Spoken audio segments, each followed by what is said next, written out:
The wail of sirens blurred into the wind. Cars idled. Emergency personnel scrambled between twisted bumpers and steaming engines. And right there in the middle of it all, Emily Carver knelt in scrubs soaked to her skin, pressing her hands firmly against a little girl's leg. "Sweetheart, I need you to look at me," she said, her voice barely audible over the storm. "I know it hurts, but I'm right here. You're not alone." The girl whimpered. Her pastel raincoat had been half torn away, and her damp curls stuck to her cheeks. Her name, she'd said, was Luna. 9 years old, quiet, afraid, alone until Emily saw her pinned against the twisted guardrail. Emily wasn't even supposed to be there. She had finished a double shift at St. Vincent in Portland, picked up Thai food, and was headed home across the Fremont Bridge. When everything stopped, she should have kept driving. She didn't. She hadn't hesitated. She never did. By the time the paramedics arrived, Emily's own shirt was torn and used as a tourniquet. Her knees ached from the asphalt. Her eyes never left Luna's.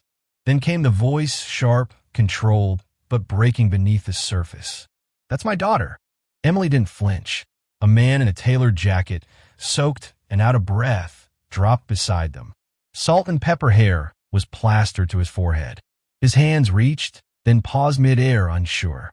"Luna," he said. "Baby, I'm here." Emily looked up at him for the first time. Gabriel Hartley. She recognized the name before the face. The man who restored Portland's historic neighborhoods like it was a calling, who graced the pages of architectural digests and glossy regional magazines, whose firm had rebuilt half of the Pearl District after the last flood. Widowed father, quiet, untouchable. He didn't blink when their eyes met. He just nodded, barely, as if giving her permission to keep leading. "She's in shock," Emily told him, her voice low and steady. "Her leg's stable, but she's scared. Stay calm. Stay close." So he did. And when the paramedics lifted Luna onto the stretcher, Emily stayed until they closed the doors. At the hospital, she didn't leave. Not the second her shift ended. Not the hour after or the one after that. She sat in a quiet hallway near pediatrics with a styrofoam cup of tea that had long gone cold. Her sneakers were still wet. Her hands still trembled in waves. She told herself she was just waiting for confirmation, for a report, for peace of mind. But she knew better. When Gabriel found her, he was out of the suit jacket, sleeves rolled, phone in one hand, a hospital visitor's sticker peeling off the other. He paused, as if he hadn't expected her to still be there. "You stayed," he said. "I clocked out hours ago," she replied. "But you stayed." Emily sipped the cold tea, her fingers curled around the cup like armor. "She reminded me of someone." Gabriel nodded slowly. "I wanted to thank you properly." Emily stood. "No need. She's safe. That's what matters." "She wouldn't have been," he said, "if you hadn't stopped." The words sat between them, fragile and unsaid. Most people don't stop. Most people pass. Emily stared at the floor. Some things you don't pass by. There was a pause. Then he offered his hand. "Gabriel Hartley." "I know," she said. "Everyone in Portland does." He almost smiled. "Emily Carver." "Emily," he repeated, as if tasting the name. "Can I walk you out?" "No need," she said again. Then softer, "But thank you." She left him in the hallway, water still drying in her hair. 2 days passed. Emily didn't expect to see him again. But there he was on the third day, standing by the nurse's station with a bouquet that clearly came from one of those overpriced same-day services. She spotted him before he saw her, his posture awkward, his fingers flexing like he'd rather be holding blueprints than flowers. She almost turned around, but he spotted her, and that decided it. "These are for you," he said. "I wasn't sure what you liked." "I don't really do flowers," she replied, but took them anyway. They smelled like effort, like someone trying. "I wasn't sure if it was appropriate to come back," he said. "You're her father. It's appropriate. I meant for you." Emily paused. "What?" He exhaled. "I don't know. Maybe because the only people I talk to these days are contractors, investors, and my kid. And you didn't flinch." She tilted her head. "At what?" "At me." That surprised her. Not his money, not his recognition, but the idea that he was used to people flinching. "I don't really scare easily." She blinked. "That's forward." "It's honest," she said. "I do," he replied. So do I. She should have said no. But something about him, his restraint, his awkwardness, the way he hadn't flinched at her directness intrigued her. They met at a restaurant near Cathedral Park. Quiet, soft lighting, linen napkins. It felt like overkill, but this is what he did. He had the kind of presence that didn't fill a room, but grounded it. The way he pulled out her chair, not out of performance, but simple habit, unsettled her in the most unfamiliar way. Not because she wasn't used to kindness, but because she wasn't used to it from someone like him. He listened more than he spoke. That surprised her, too. She blinked quickly. You don't have to carry this with me. I'm not carrying it. I'm standing beside it, he said, his voice firm. There's a difference. She looked at him, really looked. The steadiness in his voice, the anchor in his eyes. Then we tell the truth, Emily said, a new resolve hardening in her voice. Together, before he can poison it. Gabriel nodded. Let's start tomorrow. But it didn't wait that long. The next morning, Gabriel opened his email to find a forwarded message from a client. The subject line, your new girlfriend? Portland's most controversial nurse. Below was a link. Emily was on the screen. A photo from years ago, likely pulled from an old staff directory. Below it, a sensationalist headline, cherry-picked details from her past, one-sided quotes, and twisted facts. Victor's name wasn't on it, but his fingerprints were everywhere. Gabriel scrolled, his heart pounding. There was a quote from someone anonymous, someone posing as a former colleague, talking about blurred lines, emotional manipulation, and unstable tendencies. He clicked away from it and stared at the wall, his jaw tight. When Emily arrived, he didn't say anything, just held up his phone. She read it in silence, her face slowly draining of color. I was afraid of this, she whispered. It's garbage, Gabriel said, his voice laced with fury. But it's loud, and people listen aloud. What if it costs you everything? Then it wasn't worth keeping, he replied without a second's hesitation. She looked at him wide-eyed. Gabriel reached for her hand. We fight it. With facts, with love, with honesty. We don't run. But if Victor... I'm not afraid of Victor Gaines, Gabriel said, his voice low and intense. He's not the storm. He's the echo of one. And we've already survived worse. Emily nodded, a single tear sliding down her cheek. He wiped it away gently with his thumb. We're not hiding anymore. And as Luna came down the stairs with a sleepy smile and bed hair, calling for pancakes, Emily realized something. The story wasn't about whether people believed her. It was about whether she believed she was still allowed to be whole. And right there in that kitchen, with Gabriel's hand in hers and Luna's voice echoing through the room, she knew the answer. The rain came without warning. Emily stood just inside the entry of Thorne and Company. Restoration, watching the droplets blur the view through the glass, like the world outside was being erased and redrawn. The air smelled of cedar, sawdust, and something deeper. Uncertainty. She clutched the printed article in her hand, still creased from being folded and unfolded a dozen times. The words hadn't changed, but the weight of them had. Gabriel stepped in from a workshop, wiping his hands on a rag. His sleeves were rolled up, forearms speckled with dust and effort. He looked at her like he had all week, like she was something worth standing between and a storm. But today his eyes held something else too. Victor wants a meeting, Gabriel said flatly. Emily's stomach dropped. What kind of meeting? The kind where he pretends it's about business, Gabriel replied. But it's really about power. She didn't move. You're going to go? I have to. He's threatening to pull funding from 2 of our biggest renovation contracts. Says the firm's reputation is at risk because of my personal ties. Emily's voice was barely above a whisper. Because of me. Because he needs a villain, Gabriel said. And I won't let it be you. She stepped toward him, her voice trembling. If it costs you everything, Gabriel, I can walk away. His expression cracked, pained. Don't say that. I'm serious. You've built this with your hands. I can't be the reason it falls apart. You're not the reason, he said, stepping closer. He is, and I won't let him hold our future hostage. The word "our" lingered between them like a vow. He brushed a damp curl away from her cheek. You told the truth. That's more than he ever has. A knock came from the office door behind them. It was Clara. She stepped in, umbrella dripping, her expression unreadable. You've got company. Gabriel glanced at Emily, then turned to Clara. Victor? No. Press. Emily froze. What? Local reporter. Says he wants to follow up a clarification on a few details in the article.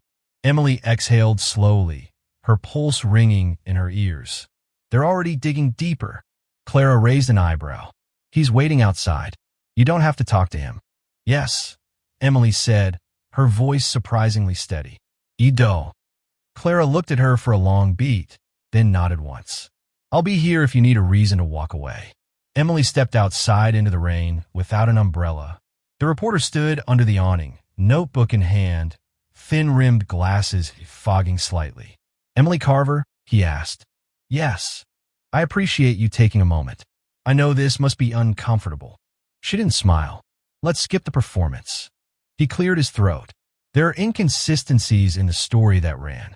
I'd like to offer you a chance to set the record straight. She looked him in the eye. I was a nurse in Atlanta. I cared for Darius Holloway. We became close. Not inappropriate, just human. He died. I stayed through it. His family blamed me for things I never did. My hospital protected their image, not the truth. The reporter scribbled, then looked up. Why come to Portland? Because I needed to breathe. Because I lost who I was. And because running felt easier than proving anything to people who'd already decided what they wanted to believe. Why stay, he asked. Emily's voice softened. Because I found people here who looked past the noise. Who saw me, not the version in a headline. The reporter paused. And Victor Gaines?